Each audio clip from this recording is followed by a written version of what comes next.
The cameras flashed, the crowd froze, and just like that, Hollywood had a brand new obsession. Right. I mean, picture the scene. You're on the red carpet, flashbulbs are popping, and you are the absolute queen of improv comedy. You're safe, you're in. Totally in. But then the scene just cuts. The phone stops ringing. The dinner invitations, they evaporate. Your co-star of 20 years won't even look you in the eye. And then suddenly, you find yourself at a cage fight in Miami, surrounded by Magier hats, extending your hand to the president-elect. And he just walks right past you, like you're invisible. It's a level of social whiplash that I don't think we've ever really seen before. It's tragic, it's awkward, and honestly, it's impossible to look away from. She spent decades making us laugh as the patient wife on Curb Your Enthusiasm. But when that script flipped to reality, Cheryl Hines found herself in a drama nobody saw coming. No one. Cast out by the A-list, side-eyed by the White House, and living in just legitimate fear. It really is the plot twist of the century. Welcome to StarScope Report. I'm Jordan. And I'm Jamie. And our mission here is pretty simple. We join forces to uncover Hollywood drama, music industry shakeups, and the viral stories behind the fame. From red carpet surprises to social media controversies, we are diving deep. And today, we are absolutely looking at the headline that is just dominating the feeds. Hollywood hates her now.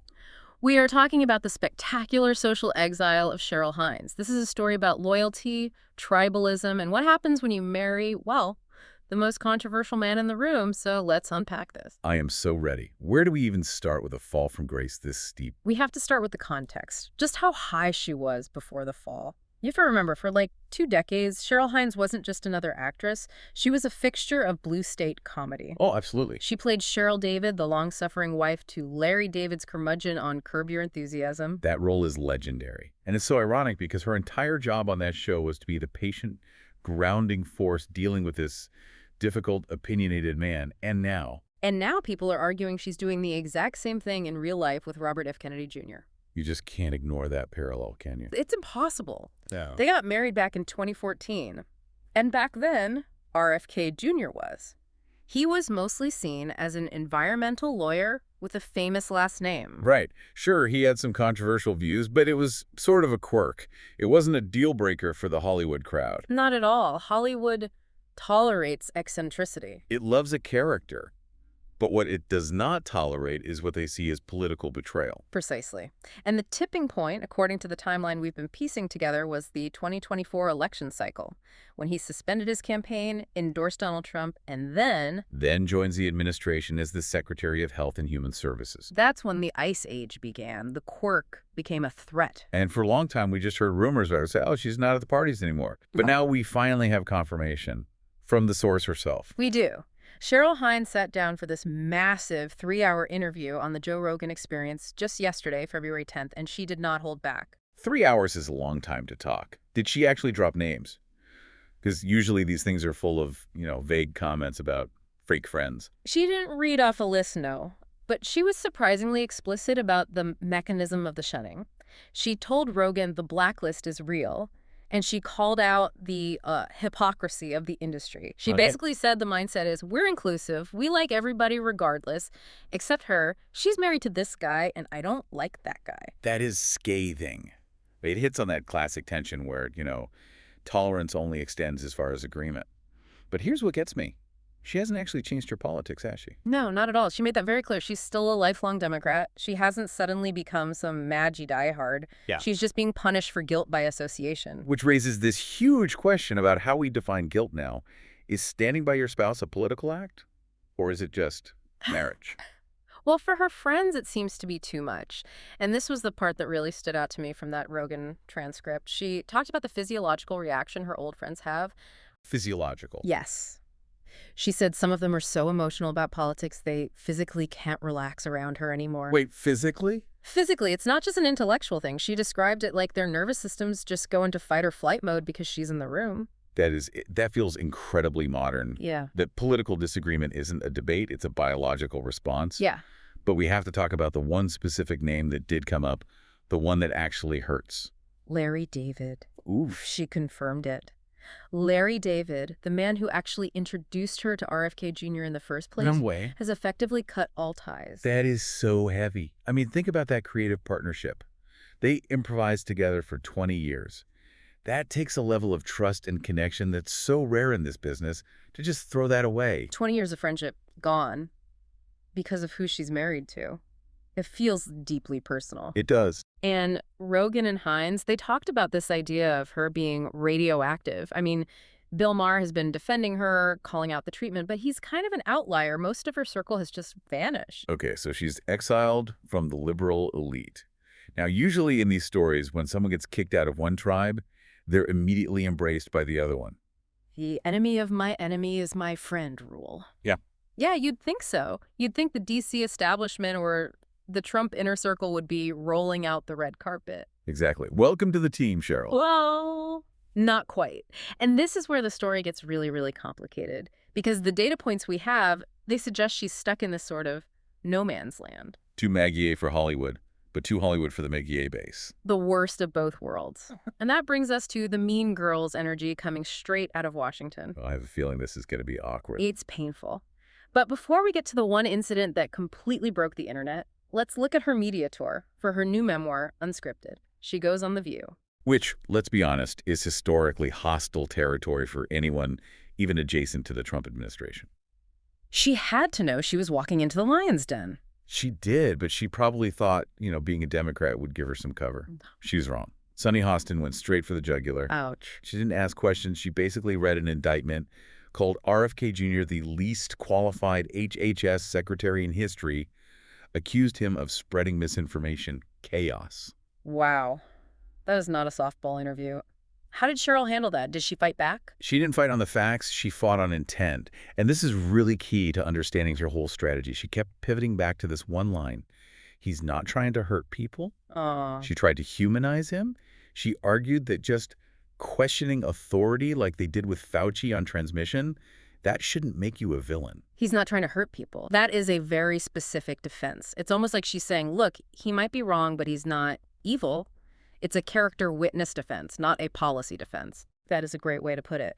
And she told Rogan that being on that stage felt like a direct attack. She said it was crazy. But, and here's the classic Hollywood twist, she said backstage the vibe changed instantly. Well, let me guess. Everyone was super nice. Whoopi Goldberg apparently asked her to please come back. Of course. Because on stage, it's theater. You have to play your role as the outraged pundit. Off stage, it's just business. Exactly. And Cheryl pointed out this huge cultural difference between Hollywood and D.C. She said in Hollywood, the social freezing is real. If you're out, you're out. Right. But in D.C., she said it's shocking. People will just eviscerate you on the Senate floor, call your family names, and then 5 minutes later in the hallway, it's, hey, good to see you. How are the kids? That makes sense. In D.C., the conflict is the job. It's professional wrestling. Yeah. In Hollywood, your social standing is the currency. You lose that, you lose everything. But even in professional wrestling, sometimes you get hurt. And sometimes the script doesn't go the way you think. Which brings us to the viral moment that had everyone on social media just cringing. The UFC fight. We have to talk about UFC 314. I saw the clip. It was hard to watch. So, set the scene. It's Miami. The arena is packed. It's loud. Maggie banners everywhere. It's basically a victory lap for the new administration. Right. Donald Trump walks in with Elon Musk, the power trio. Trump stops to greet RFK Jr., who's sitting front row. Okay, so far so good. Trump gives RFK a warm handshake, all smiles. And right next to him is Cheryl Hines. She's smiling. She extends her hand for a greeting. She's ready for the photo op. Don't say it. Trump looks right past her. He seemingly ignores her hand, gives her this little tap on the arm like a dismissive shrug, and moves right on to greet Joe Rogan. Oh, the secondhand embarrassment. I can feel it from here. That's the invisible woman moment. Social media just went wild. Does Trump have beef with Cheryl? Is she being snubbed? Well, is she? Or was it just a loud, chaotic arena? What's the take? It's hard to say for sure, but the context matters. Cheryl has admitted she was guarded when Bobby first endorsed Trump. She's a Democrat. She didn't want this. And Trump knows that. So maybe it's a little bit of a power play. Like, I know you didn't want to be here, so I'm not going to pretend we're best friends. It felt like a reminder, I need him. I don't need you. It just highlights her total isolation. She's in the VIP section, but she's not of the VIP section. She's just the +1. And that has to be such a lonely place to be, especially when you're used to being the star. And she is trying. She's attending cabinet spouse meetings. She's praising Melania Trump, saying she set the bar high. She's doing the work. But there's a difference between doing the work and actually being accepted. It's a fascinating anthropological study. A Hollywood actress in cabinet spouse meetings talking ethics. It's a fish out of water story, but the fish is in couture and trying not to panic. But wait till you hear what came next. Because the social awkwardness is one thing. Being snubbed is one thing. But the fear, that's real. We're talking about security. Later in the episode, we're going to talk about the very real life or death fear Cheryl Hines lived with for over a year and the curse that hangs over her new last name. If you are hooked on this deep dive into the hidden drama of the political elite, make sure you hit that subscribe button. We've got more stories about the intersection of fame and power coming your way. Okay, so let's get back to it. We've covered the social exile.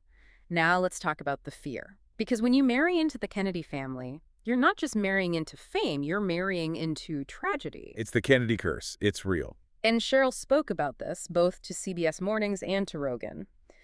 She described a constant anxiety during the 2024 campaign. You have to remember, the Biden administration denied RFK Jr. Secret Service protection for a very long time.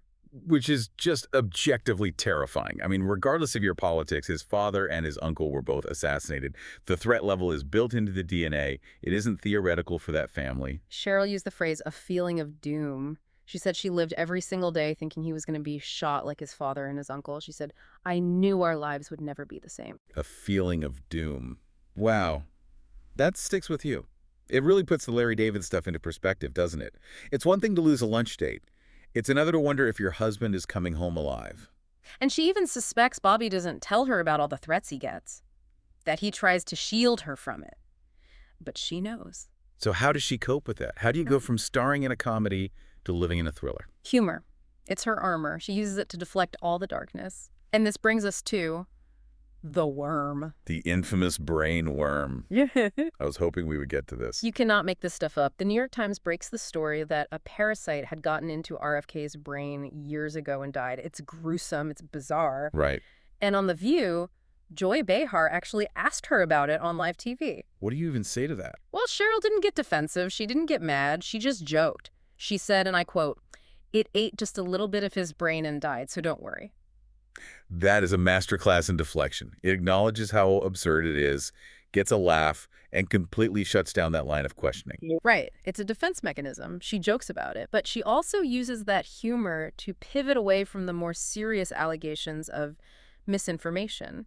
If you're laughing at the worm, you're not asking about vaccine data. That's very astute. Humor disarms people. Yeah. It makes this scary conspiracy theorist seem more like just an eccentric uncle. Oh, that's just Bobby and his brainworm.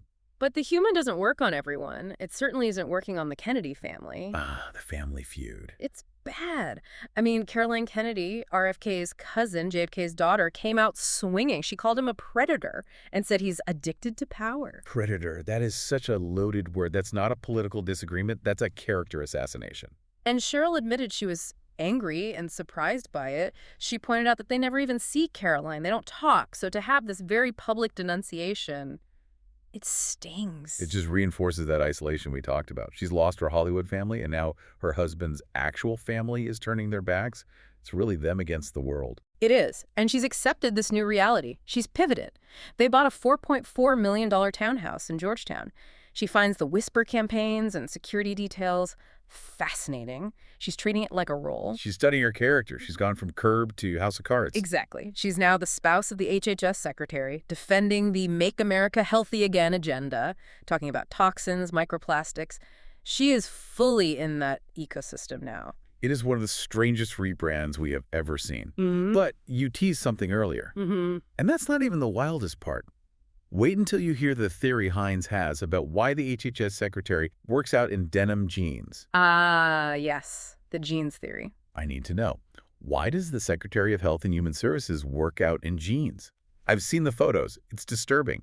He's doing curls and Levi's. It's a question that has plagued the nation, and Cheryl finally answered it in the Washingtonian. What is the logic? Please tell me there's some logic. The logic is chaos and efficiency. Apparently, RFK Jr. never misses a workout. Ever. So if he lands at an airport and has 45 minutes before a meeting, he goes straight to the gym. Okay. But, and this is the key, he doesn't have a gym bag. He doesn't have a gym bag. He's a cabinet secretary. He just doesn't care. Cheryl says he goes in whatever he's wearing, jeans, boots, dress shirt, He'll just lift weights in his street clothes because he can't be bothered to chain. That is actually kind of iconic in a deeply deranged sort of way. It paints a picture, doesn't it? A man so focused, or maybe just so unbothered by social norms, that he's doing squats in boots. It fits the whole narrative. He ignores the norms of science, he ignores the norms of politics, and he ignores the norms of gym etiquette. And Cheryl is just there watching it happen, trying to explain it to us. That is the perfect summary. And that brings us to the big picture here. Cheryl Hines has completed one of the strangest pivots in pop culture history. She really has. She went from the darling of liberal comedy to the outcast wife of a Trump cabinet member, sitting on Joe Rogan's podcast complaining about the matrix of information. And the question really is she a victim of her husband's ambition, or is she his fiercest defender? I think she's proving to be the latter. She calls her memoir Unscripted, but watching her navigate all this, defending him on The View, charming Rogan, enduring the snubs, she is playing the toughest role of her life. She's the bridge. She is the only person trying to span the gap between the Magier world and the mainstream media. And right now, it looks like that bridge is burning from both ends. But she's still standing on it. She is, and for now, that's where we have to leave her. In Georgetown, in the middle of the fire, probably telling a joke to keep the doom at bay. If you want to see the clips we talked about, the snub, the interview, the jeans, it will link them all in the show notes. You've been listening to StarScope Report, where Jordan and Jamie uncover the stories shaping Hollywood, music, and pop culture. Thanks for tuning in. And don't forget to subscribe for more stories that keep the stars shining. See you next time.